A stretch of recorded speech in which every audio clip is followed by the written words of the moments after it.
ધાનેરાના લીમડા ચોક વિસ્તારમાં નિયમો વિરુદ્ધ બનેલા વિવાદિત શોપિંગ સેન્ટર સામે નગરપાલિકાના નવા મુખ્ય અધિકારીએ લાલ આંખ કરી ગેરકાયદેસર બાંધકામ તોડી પાડવા નોટિસ ફટકારી છે।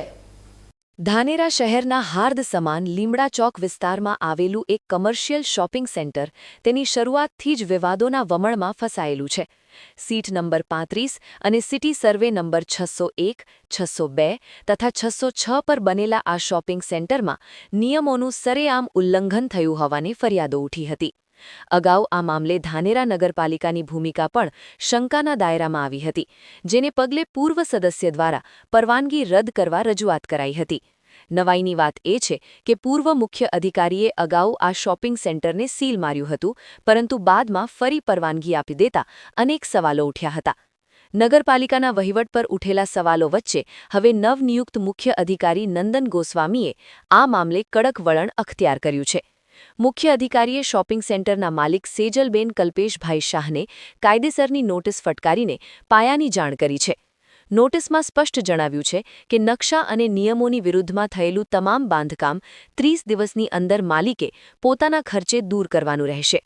આ શોપિંગ સેન્ટરમાં પાર્કિંગ અને શૌચાલય જેવી પાયાની સુવિધાઓમાં પણ નકશા મુજબની ગેરરીતિઓ હોવાનું સામે આવ્યું છે।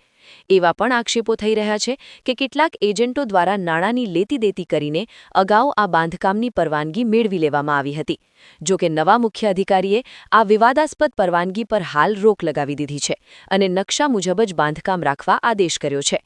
ધાનેરા નગરપાલિકામાં વિકાસના કામોના નામે લાંબા સમયથી ભ્રષ્ટાચાર થતો હોવાની ફરિયાદો જાગૃત નાગરિકો કરી રહ્યા હતા।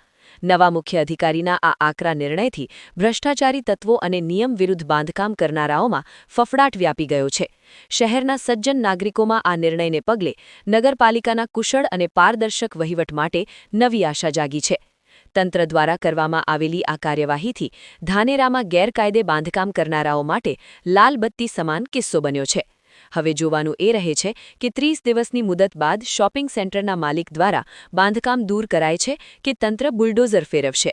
ધાનેરા નગરપાલિકાના આ કડક વલણથી ભવિષ્યમાં શહેરના અન્ય વિસ્તારોમાં થતા ગેરકાયદે બાંધકામો પર પણ લગામ લાગશે તેવી ચર્ચાએ જોર પકડ્યું છે।